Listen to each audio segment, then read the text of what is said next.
গরম গরম মচমচে একদম সহজ পদ্ধতিতে মাত্র একটা কাঁচা আলু দিয়ে তৈরি করে যখনই কাউকে খাওয়াবেন তারা খাওয়া ছেড়ে আগে আপনাকে জিজ্ঞাসা করবে কিভাবে এত শর্ট টাইমে বানিয়েছেন। তার মানে কি বলুন তো বন্ধুরা, বাড়িতে কোনো গেস্ট আসলে তাদেরকে বসিয়ে রেখেও আপনি বানিয়ে নিতে পারবেন। তাহলে আর দেরি না করে চলুন দেখে নেওয়া যাক কিভাবে তৈরি করেছি। নমস্কার বন্ধুরা, মিঠুস ওভেনে আপনাদের সবাইকে স্বাগত জানাই। আজ আমি আরও একটি নতুন ভিডিও নিয়ে চলে এসেছি আপনাদের জন্য। আজকের রেসিপিটা তৈরি করার জন্য এখানে আমি একটা বড় সাইজের কাঁচা আলু নিয়েছি। আলুর খোসা ছাড়িয়ে একবার ধুয়ে নিয়েছিলাম। এরপর আলুগুলোকে মাঝখান থেকে কেটে ছোট ছোট টুকরো করতে হবে। তবে কাটার সময় একটু খেয়াল রাখবেন পিসগুলো যেন একটু ছোট ছোট হয়, মানে যতটা ছোট পারবেন ততটা ছোট করেই কাটবেন। হাতের কাছে থাকা মাত্র দুটো উপকরণ দিয়ে যে এত সুন্দর রেসিপি তৈরি করা যায় বন্ধুরা, ভিডিওটা পুরো না দেখলে কিন্তু বুঝতেই পারবেন না। আর বাড়িতে যখন হঠাৎ করে কোনো গেস্ট চলে আসবে তাদেরকে বসিয়ে রেখেও আপনি ঝটপট বানিয়ে নিতে পারবেন। আলুগুলো কাটা হয়ে গেছে, আপনাদের দেখিয়ে দিচ্ছি দেখুন। আর এইভাবে কেটে নেবার পর তারপর ধুয়ে নিতে হবে। খোসা ছাড়িয়ে তো ধুতেই হবে, আর কাটার পরেও আবারও 2-3 বার ধুয়ে নেব। তা না হলে আমরা যেই রেসিপিটা তৈরি করব সেটা কিন্তু মচমচে হবে না। এখানে দেখুন আলুগুলো জলের মধ্যে রেখে কিছুক্ষণ বাদে ধোবো, তো ততক্ষণে এখানে আমি একটা ছোট সাইজের পেঁয়াজ নিয়েছি। আপনারা চাইলে পেঁয়াজ নাও দিতে পারেন, কারণ অনেকেই আছেন পেঁয়াজ দেওয়াটা পছন্দ করেন না। তো পেঁয়াজ বাদ দিয়ে তৈরি করবেন, খেতে খুব ভালো লাগবে। পেঁয়াজগুলোকে এবার মোটা মোটা টুকরো করে কেটে নিয়েছি, আর তার সাথে দুটো কাঁচা লঙ্কা দিয়ে দিলাম। আপনারা যেমন ঝাল খাবেন তেমন দেবেন। এরপর আলুর জলগুলো ফেলে দিয়ে আলুগুলোকে জারের মধ্যে নিয়ে নিচ্ছি। এরপর খুব ভালোভাবে পেস্ট করে নিতে হবে। যদি মনে হয় আলু পেস্ট করার সময় অল্প জল দিতে হতে পারে তাহলে একদম সামান্য দেবেন। আলু পেঁয়াজ পেস্ট করে নিয়েছি, এর মধ্যে কিন্তু আমি জল দিইনি, জল ছাড়াই পেস্ট করেছি। আর যদি মনে হয় আপনাদের জল দিতেই হবে তাহলে 2 চামচ মতো দেবেন। আর আলুর পেস্টটা একদম এরকম মিহিন করতে হবে। আলুটা যাতে কালো না হয় সেটা কিন্তু অবশ্যই খেয়াল রাখবেন। তো আলু কেটে চাইলে আপনারা জলের মধ্যেও রাখতে পারেন। এরপর 1 চামচ তেল গরম করে তার মধ্যে 1/2 টিস্পুন দিয়ে দিয়েছি জোয়ান। জোয়ানটা দিয়ে একটু ভেজে নিতে হবে, তাহলে ফ্লেভারটা খুব সুন্দর আসবে। তো একটু ভাজা করে নিয়ে আলুর পেস্ট দিয়ে দিতে হবে। গ্যাসের ফ্লেমটা অবশ্যই লো আঁচে রাখবেন, না হলে কিন্তু দেওয়ার সাথে সাথেই আলুটা একদম টাইট হয়ে যাবে। এখন তেলের মধ্যে একটু সময় ভেজে নিতে হবে, মানে 1-2 মিনিট মতো। আপনারা দেখতেই পাচ্ছেন আলুগুলো আস্তে আস্তে দলা পাকিয়ে যাচ্ছে। তো এক জায়গায় হয়ে যাবে, মানে একটা ডোয়ের আকারে এসে যাচ্ছে। এতে করে সেন্টটাও খুব সুন্দর হবে, মানে কাঁচা আলুর আর গন্ধটা লাগবে না। এরপর আমরা 1/2 কাপ মতো জল দিয়ে দেব। জলটা দিয়ে না খুব ভালোভাবে আস্তে আস্তে মিশাতে হবে, যেন কোনো রকম দলা পাকিয়ে না থাকে। তো গ্যাসের ফ্লেমটাকে অবশ্যই লো আঁচে রাখবেন। দরকার হলে অফ করে দিতে পারেন। মিশিয়ে নিয়ে তারপর আবার গ্যাসটা জ্বালিয়ে দেবেন। এর মধ্যে কিছু মশলা অ্যাড করতে হবে। তো প্রথমে দিয়ে দিচ্ছি চিলি ফ্লেক্স 1/2 টিস্পুন, ধনের গুঁড়ো 1/2 টিস্পুনের থেকে একটু কম, আর স্বাদ মতো নুন। এরপর খুব ভালোভাবে সব কিছু মিশিয়ে নিতে হবে। এই সময় না আমি গ্যাসের ফ্লেমটাকে অফ করে রেখেছি।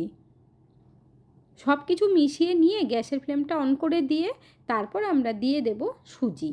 তো 1/2 কাপ পরিমাণে সুজি নিয়েছি। সুজি যতটা নেবেন জল কিন্তু ততটাই লাগবে। তারপর আস্তে আস্তে খুব ভালোভাবে মিশিয়ে নিতে হবে। বন্ধুরা, আজকের এই ভিডিওটা যদি আপনাদের ভালো লেগে থাকে তাহলে আমার চ্যানেলটিকে অবশ্যই সাবস্ক্রাইব করবেন, পাশে থাকা বেল আইকনটি দাবিয়ে দেবেন, সবার সাথে শেয়ার করবেন, আর একটা লাইক করতে ভুলবেন না কিন্তু। আর যখন সুজিটা এইভাবে মেশাবেন গ্যাসের ফ্লেমটা কিন্তু লো টু মিডিয়াম আঁচে রাখবেন। আস্তে আস্তে দেখবেন খুব সুন্দর একটা ডোয়ের আকারে এসে যাবে। এতে করে সুজিটাও কিন্তু সফট হয়ে যাবে। জলের পরিমাণটা ঠিকঠাক রাখতে হবে, না হলে এই ডোটা পাতলা হয়ে যাবে, তখন কিন্তু তৈরি করতে খুবই প্রবলেমে পড়ে যাবেন। এখন আমরা গ্যাসের ফ্লেম বন্ধ করে দেব, আর দেখুন ডোটা না একটু সময় ঢেকে রেখে দেব, তাহলে সুজিটা আরেকটু ফুলবে। এরপর আমরা একটা ঘোল তৈরি করব। তার জন্য 1/2 কাপের থেকেও কম আটা নিয়েছি। এর মধ্যে দিতে হবে অল্প করে চিলি ফ্লেক্স, আর সামান্য পরিমাণে একটু কালো জিরে, মানে 1/2 টিস্পুনের থেকেও কম দিয়েছি, আর স্বাদ মতো নুন দিয়ে দিতে হবে। তারপর কিছুটা পরিমাণে ধনেপাতা দেব, আর ধনেপাতা দিয়ে প্রথমে আমরা মিশিয়ে নেব। যদি ধনেপাতা না থাকে, হাতের কাছে কারি পাতা থাকলে সেটাও কিন্তু 2-4টে কুচিয়ে দিতে পারেন। এরপর জল দিয়ে একটু পাতলা করে ঘোলটা আমাদের তৈরি করে নিতে হবে। আমি সবসময় চেষ্টা করি হাতের কাছে থাকা উপকরণ দিয়ে খুব সহজেই যাতে বানিয়ে নিতে পারেন এই ধরনের রেসিপি নিয়ে আসার, যাতে করে আমার বন্ধুরাও বানিয়ে নিতে পারেন খুব সহজেই। এই ঘোল আমি তৈরি করছি আটা দিয়ে, চাইলে আপনারা ময়দা দিয়েও তৈরি করতে পারেন, কোনো অসুবিধে নেই। যেটা দিয়ে আপনাদের ভালো লাগে তো সেভাবেই তৈরি করবেন। আর এই ঘোলটা কিন্তু না তো খুব বেশি পাতলা করা যাবে, আবার একেবারে গাঢ়ও করা যাবে এরকম না। আপনাদের দেখিয়ে দিচ্ছি ব্যাটারের কনসিস্টেন্সিটা। দেখুন এইরকমভাবেই তৈরি করবেন। এখন আমরা এটা সাইডে রেখে দেব, আর এদিকে আমরা সুজিটাও একটু চেক করে নেব। দেখুন আগের থেকে কতটা শক্ত হয়ে গেছে। এখন একটু না ভালোভাবে মাখতে হবে, তো তার জন্য আমি একটা আলাদা থালার মধ্যে নিয়ে নেব, মাখতে যাতে সুবিধে হয়। থালার মধ্যে নেওয়ার পর একটু দেখিয়ে দিচ্ছি আপনাদেরকে। দেখুন কত সুন্দরভাবে দলা পাকিয়ে যাচ্ছে, তবে আর একটু মেখে নিলে ভালো হবে। মাখার আগে ডোটাকে আমরা একটু ছড়িয়ে নেব। এর মধ্যে একটু দিয়ে দেব কালো জিরে, হাফ চামচ পরিমাণে দিয়ে দেব, তাহলে খেতে কিন্তু ভীষণ ভালো লাগবে। আপনাদের যদি মনে হয় যে দেবেন না, স্কিপ করতে পারেন। এরপর ভালোভাবে মেখে নেব।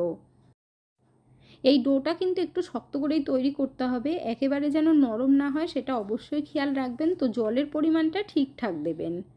আবারও বলে দিলাম আপনাদের। এখানে দেখুন বন্ধুরা, ডোটা খুব ভালোভাবে মেখে নিয়েছি। এখন দুভাগে ভাগ করে নেব একবারে, তাহলে অনেকগুলো হয়ে যাবে। ছোট ছোট করে তৈরি করতে গেলে অনেকটাই টাইম লাগবে, তাই যাতে খুব তাড়াতাড়ি তৈরি করতে পারেন সেভাবেই দেখিয়ে দিচ্ছি আপনাদের। এরপর একটু তেল লাগিয়ে নেব হালকা করে গ্যাসের স্ল্যাবের উপরে। তেলটা লাগিয়ে নিলে ওঠাতে সুবিধে হবে। এখন এই ডোটা রেখে হাত দিয়ে চেপে চেপেই আমরা একটু বড় করে নেব। এটা কিন্তু বেলার দরকারই পড়বে না। এরপর একটা এরকম জলের বোতলের ঢাকনা নিয়ে নেবেন, বা ছোট থামস আপের বোতলের ঢাকনা নিয়ে নিতে পারেন। তারপর গোল গোল করে কেটে নেব আমরা। ছোট বড় সম্পূর্ণ আপনাদের ওপর। তো একবারে অনেকগুলোই তৈরি হয়ে যাবে। নিচে তেল লাগানোর জন্যই দেখুন বোতলের ঢাকনার মধ্যেই উঠে আসছে। তো এইভাবে সবকটা তৈরি করে নিতে হবে। বন্ধুরা আপনারা কে কোথা থেকে ভিডিওটি দেখছেন অবশ্যই কমেন্ট করে জানাবেন, তাহলে আমিও বুঝতে পারবো আমার বন্ধুরা কোথা থেকে দেখছেন। আপনারা সকলেই এত সুন্দর সুন্দর কমেন্ট করেন, আপনাদের কমেন্টগুলো পড়তে আমার ভীষণ ভালো লাগে। এইভাবে পাশে থেকে সাপোর্ট করার জন্য অসংখ্য ধন্যবাদ। এখন সবকটা কেটে একটা প্লেটের মধ্যে তুলে নেব, আর একসাথে সবকটা তৈরি করে তারপর ভাজবেন তো সুবিধে হবে। একটার সাথে একটা লাগবে না যদি একটার ওপরে একটা রাখেন।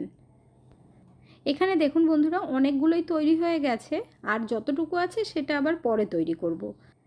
আর না তো খুব বেশি পাতলা হবে না মোটা হবে, আপনাদের দেখিয়ে দিলাম ঠিক এইভাবেই তৈরি করবেন। এগুলো একটু অন্যরকমভাবে ভাজবো, তার জন্য একটা মিক্সিং বোল নিয়েছি। এর মধ্যে এই পিসগুলোকে সব কটা দিয়ে দেবো, একসাথে হয়ে যাবে। তাহলে একটা একটা করে দিয়ে ভাজতেও হবে না, আর কোনো খাটনিও হবে না। সব কটা বোলের মধ্যে রাখার পর আমরা যে লিকুইডটা তৈরি করে রেখেছিলাম এটা প্রথমে একবার ভালো করে মিশিয়ে নিতে হবে। আপনারা দেখতেই পাচ্ছেন আটা নিচে বসে গেছে আর জলটা ওপরে রয়ে গেছে, তো মিশিয়ে নিতে হবে ভালোভাবে। এরপর ওপর থেকে ঢেলে দিতে হবে। আপনারা এইভাবে পিসগুলো কেটে নেওয়ার পর না একটা এয়ারটাইট কন্টেনারে ভরে ফ্রিজে রেখে দেবেন, তাহলে 2-3 দিন রেখে তারপর ভেজে খেতে পারবেন, কোনোভাবে নষ্টও হবে না। লিকুইডটা দিয়ে খুব ভালোভাবে মিশিয়ে নিতে হবে। আর এগুলো যেহেতু ছোট ছোট তাই একটা একটা করে তেলে দেওয়ার দরকারই পড়বে না, যেহেতু এগুলো ছোট ছোট তাই এই পদ্ধতিতেই তৈরি করবেন। এখন আমরা এইভাবে তুলে তুলে তেলের মধ্যে দিয়ে দেব। আগে থেকেই তেল গরম হতে দিয়েছিলাম, আর খুব বেশি তেল লাগবে না, অল্প তেলেই কিন্তু ভাজতে পারবেন। একবারে আপনাদের যতগুলো সুবিধে হয় ভাজতে ততটাই দিয়ে দেবেন। এখানে দেখুন ওপর থেকে চাইলে এইভাবে একটু চামচ দিয়ে তেলটা দিতেও পারেন। যেগুলো তেলে ডুবে যাবে তো ডুবে যাবে, আর না হলে ওপর থেকে একটু তেল দিয়ে দেবেন, তাহলে ভাজাটা খুব সুন্দর হবে, মানে দুদিক থেকে সমান ভাজা হবে। এখন উল্টে পাল্টে ভালোভাবে ভেজে নিতে হবে। যখন তেলের মধ্যে ছাড়বেন তেলটা যেন গরম থাকে, আর গ্যাসের ফ্লেমটা হাই আছে রাখবেন না, একটু কমিয়ে দেবেন। দেওয়ার কয়েক সেকেন্ড বাদে তারপর গ্যাসের ফ্লেমটা লো টু মিডিয়াম আছে রাখবেন, একদম আবার লোতে করবেন না, তাহলে একটু ছেড়ে যেতে পারে। এরপর আমরা লাল লাল করে ভেজে নেব, তারপর দেখবেন ভীষণ মচমচে হবে আর খেতে দারুণ লাগবে। বন্ধুরা, তেল থেকে তোলার ক্লিপটা আমি আর আপনাদের দেখাতে পারলাম না, ভীষণ দুঃখিত আমি। আপনারাও একটু ক্ষমা করে দেবেন আমাকে। ভাজার পর এবার প্লেটের মধ্যে নিয়ে নিচ্ছি সার্ভ করার জন্য। আর আপনারা চাইলে বেশি একটু লাল করেও ভাজতে পারেন বা একটু হালকা করেও ভাজতে পারেন, তবে এগুলো কিন্তু ভীষণ মচমচে হয়েছে। সে আওয়াজটাও আপনাদেরকে আমি শুনিয়ে দেব, তাহলে আপনারাও বুঝতে পারবেন। চপ, সিঙ্গারা, কচুরি খাওয়া ভুলে যাবেন, মানে এত টেস্ট হয়। এর মধ্যে যেহেতু আলু দেওয়া হয়েছে তাই বাচ্চারাও কিন্তু খেতে পারবে। এখানে আমি সাথে টমেটো সস নিয়ে নিচ্ছি খাওয়ার জন্য। আপনারাও টমেটো সসের সাথেই সার্ভ করবেন, আলাদা করে চাটনি করার দরকারই পড়বে না। গরম গরম মচমচে এই নাস্তাটা একবার তৈরি করে নেবেন, দেখবেন বাড়ির সকলে ভীষণ খুশি হয়ে যাবে। তাহলে আর দেরি না করে ঝটপট আপনারাও বানিয়ে ফেলুন। বন্ধুরা, আজকের ভিডিওটা আপনাদের কাছে কেমন লাগলো অবশ্যই কমেন্ট করে জানাবেন। ভালো থাকবেন, সুস্থ থাকবেন, দেখা হচ্ছে পরের ভিডিওতে। Thank you.